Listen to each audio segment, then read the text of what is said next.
STB. La voix qui change. Fofo. Dada, maman, Niwa c'est vos billets là. Oh, bébé. Niwa c'est nos plombes. Alors, Dame Olivia, à vous écouter, nous pouvons quand même nous rendre compte qu'il y a beaucoup de travaux à faire dans le thème de la déconstruction des stéréotypes et de toutes les questions sur la transidentité au Bénin. Mais nous remarquons aujourd'hui qu'avec l'avènement des réseaux sociaux, l'affirmation de genre va à une vitesse exponentielle. Pensez-vous que les personnes transgenres ont un avenir réel au Bénin? J'estime que les personnes transgenres ont obligatoirement un avenir en Bénin parce que les personnes transgenres font partie de la communauté. Elles sont obligatoirement insérées dans la communauté et apportent quelque chose de manière économique, que ce soit sur tous les plans de l'évolution de la société. Nous sommes là. Et il y a un avenir certain, parce qu'aujourd'hui, avec l'avènement des réseaux sociaux, on a eu un visage. Avant, on parlait des personnes trans, on était plus porté sur ce qu'on voyait de l'extérieur, sur ce que les Blancs nous montraient, sur ce que les communautés de la diaspora nous montraient. Et on se disait, est-ce que nous, on peut? Aujourd'hui, on s'est rendu compte que c'est vrai, les personnes trans existent dans nos communautés. Elles existent depuis très longtemps. Elles n'avaient peut-être pas cette force mentale de pouvoir s'extérioriser, de pouvoir dire oui, nous sommes des personnes trans, on l'assumons. Aujourd'hui, avec les réseaux sociaux, avec une caméra devant toi et tu es caché dans ta chambre, tu peux faire tout ce que tu veux. Donc, il y a une force aussi qui se dégage derrière cette appellation réseaux sociaux parce que c'est plus simple. On n'affronte pas le public, mais on est face à un public qui nous admire.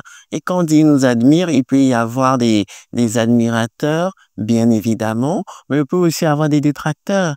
Et les détracteurs, c'est quand même une force, parce que ça permet aussi de déterminer où il y a une faille, où il faut travailler plus, quelle image ces détracteurs veulent qu'on apporte pour améliorer cette idéologie de la personne trans qu'ils sont obligés de déconstruire tout le temps. Une personne trans, c'est parce que nous, on estime que c'est une personne trans. C'est un nom seulement qu'on donne. Pour moi, c'est juste un être humain. C'est juste une belle personne qui a le droit de vivre, qui a le droit de s'exprimer, qui a le droit au travail, qui a le droit à la santé, qui a le droit à l'amour, qui a le droit à tout ce qui peut faire avancer une personne de sa procréation jusqu'à sa vieillesse. Donc, il y a un avenir pour les personnes trans. Juste pour que cet avenir se concrétise, il faut redorer un peu l'image des personnes trans. Il ne faut pas que les personnes trans soient forcément cette image qu'on a. Ah, les personnes trans, c'est l'apanage lié à l'homosexualité, c'est forcément les grandes couturières, c'est les grands stylistes, c'est les coiffeuses de Rouen, c'est ceux qui ont les doigts de fée. Non, les personnes trans sont aussi des personnes qui peuvent être des avocats, ça peut être des juristes, ça peut être des assistants sociaux, ça peut être des directrices d'organisations comme moi, ça peut être des coprésidentes d'organisations internationales comme le rang que j'occupe aujourd'hui. Donc, c'est pour dire qu'il y a de l'évolution. Il faut juste que les personnes trans se disent qu'elles ont le droit à l'éducation. Quand tu te dis tu as le droit à l'éducation, tu n'as pas cette facilité de quitter l'école et d'aller vite faire un métier. Tu as cette obligation morale, mentale d'aller vers l'école, d'aller vers la compréhension, d'aller vers les études, d'aller te documenter déjà sur qu'est-ce qu'une personne trans. D'où est venu le mot transidentité? Par exemple, quelle est la première personne trans dans le monde qui a pu s'affirmer, faire sa réalisation sexuelle? C'est beaucoup de petites informations qu'il faut quand même pousser les jeunes à aller vers. Il faut qu'ils se documentent, il faut qu'elles puissent savoir quelle est l'essence de leur identité. C'est tellement important pour moi de mettre des mots M-O-T sur nos mots M-A-U-X pour permettre quand même aux gens de pouvoir s'identifier librement et d'arrêter de se cacher derrière les stéréotypes. Les personnes trans existent, elles ont de l'avenir. Il faut juste qu'elles se rendent compte de leur valeur. Il faut juste qu'elles se rendent compte qu'elles sont des personnes hyper intelligentes. Elles sont beaucoup dans la création, dans tout ce qui est artistique. Si elles mettent cela en avant, elles vont évoluer, on a besoin d'eux. Elles font partie intégrante de l'évolution d'une société normale. Tout le monde ne peut pas être la même chose. Et moi, j'estime que c'est la différence qui apporte la beauté. Quand il n'y a rien de différent, on dit souvent c'est le contraire qui s'attire quand on veut former un couple. Alors, si tout le monde se ressemble et que tout le monde fait les choses de la même manière, je pense que personne va attirer personne. Donc, j'estime que partant de là, les personnes trans sont quand même des capteurs d'énergie positive. Elles sont des personnes spirituelles. Elles sont des personnes qui peuvent quand même apporter beaucoup, beaucoup à cette société qui se veut parfois un peu traditionnelle. On dit un peu parce que la société n'est jamais traditionnelle à 100%.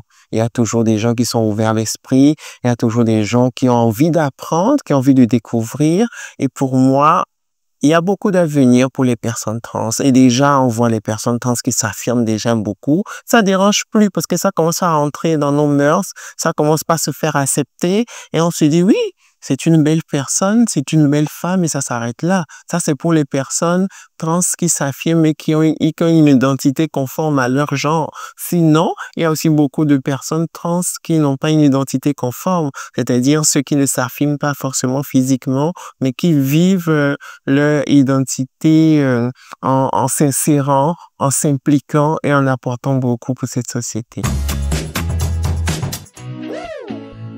Alors, quand nous parlons de l'affirmation du genre, nous allons vers le stade de la transformation et nous remarquons que plusieurs personnes trans ont envie de franchir le stade de la transformation. Que conseillez-vous en tant que femme trans aux personnes transgenres qui ont envie de franchir cet état? Je vais répondre à cette question parce que moi-même, je m'identifie comme personne trans de genre conforme. Je suis une personne trans qui a fait une transition. Et pour aller très vite, je vais dire, faire une transition, ce n'est pas une leitmotiv aussi facile, hein. Parce que faire une transition, c'est déjà être prêt à perdre sa famille ou une partie de sa famille qui n'accepte pas la chose. C'est être prêt peut-être à ne pas avoir la chance de procréer vu l'implication de tous les hormones, de tous les médicaments qu'on prend. C'est être prêt à ne pas avoir une vie longue, hein. Parce que quand vous décidez de faire une transition, vous apportez tellement d'éléments nouveaux au corps qu'à un moment donné, le foie peut être fatigué si vous ne suivez pas les prescriptions médicales. C'est être une personne trans qui fait sa transition, c'est aussi être une personne qui est obligée de s'adapter à son corps. Du jour au lendemain, on peut pas être une belle femme ou un bel homme. Ça va tout doucement. Et je dis que quand tu es peut-être né homme et que tu fais une transition pour être une femme, c'est pas du jour au lendemain, hein. Tu as été homme très longtemps. Donc, même s'il y a un apport médicamenteux, ça prend du temps. Il faut que cette personne, si elle est décidée à faire sa transition, il faut qu'elle soit patiente. Il faut qu'elle se fasse suivre par un psy. Il faut qu'elle soit prête quand même financièrement parce que la question de l'argent est très importante simplement parce que c'est très coûteux de faire une transition médicale. C'est très coûteux donc de faire une transition de façon simple parce que tu dois avoir un look qui s'adapte à la personne que tu as envie de voir quand tu es en face d'un miroir. Donc, c'est tous ces éléments inclus, c'est une préparation mentale. Parce que quand vous ne faites pas une préparation et vous allez directement aux hormones, vous avez directement envie de surdoser, de voir des changements, après vous finissez mal. Parce que même si vous avez fait une transition d'homme à femme et que vous êtes une très belle femme, il y a toujours plus belle que vous. Même la femme née femme a toujours un truc à rajouter. C'est pour dire que vous ne serez jamais assez parfaite. Il faut que ces personnes qui ont envie de faire une transition puissent s'accepter dans leurs différences. Toutes les personnes trans ne se ressemblent pas et toutes les personnes trans ne sont pas obligées de ressembler à la femme parfaite ou à l'homme parfait. Les hommes ne se ressemblent pas entre eux et les femmes non plus ne se ressemblent pas entre elles. Il y a des femmes qui ont une morphologie peut-être en V, il y a des femmes qui ont une morphologie en H. Donc c'est pour dire que c'est beaucoup d'informations qu'il faut être prêt à percevoir, à entendre, à encaisser. Et il faut dire la famille aussi, il faut pas mettre beaucoup de pression à la famille. Parce que quand vous décidez de faire votre transition, c'est une décision d'abord personnelle. C'est pas une décision collective. C'est vous qui décidez de faire votre transition. C'est vous qui décidez d'aller à une transformation. Et quand on dit transformation, ça veut dire vous êtes prêt à perdre quoi que ce soit, quoi qu'il advienne et quoi qu'il advienne, vous devez perdre quelque chose. Parce que quand on décide de franchir un pas, quand on décide de tourner un livre, on ne revient pas forcément en arrière. Et quand on dit transition aussi, c'est aussi cette idée de vouloir peut-être effacer, peut-être ou vouloir effacer son passé. Pour moi, chaque personne devrait écrire son histoire d'où elle est partie, quels sont les éléments ou bien les besoins ou bien cette vie à laquelle cette personne est en train de rêver ou en train d'aspirer. Donc, il faut que cette personne écrive son histoire. C'est important parce que aujourd'hui, moi, je dis, on voit beaucoup de personnes trans blessées, désorientées parce qu'elles se sont pas assises un instant ou bien un moment pour pouvoir écrire leur histoire. Il faut qu'elles sachent d'où elles viennent, qu'est-ce qu'elles veulent. Parce que quand on se lance dans la transition sans avoir des objectifs clairs, sans avoir un besoin vital, à un moment donné, on se trouve en plein milieu. Tu te rends compte que tu ne seras jamais aussi parfaite en tant que femme, même si tu fais des chirurgies de réassiation, mais des chirurgies de féminisation ou des chirurgies qui puissent masculiniser la personne quand c'est un transhommes. Il y a toujours un besoin, il y a toujours un petit truc. Alors que ce petit truc, c'est le mental d'acier qu'il faut avoir. Et il ne va pas à la transition qui veut. C'est plutôt, moi je dirais, c'est qui peut.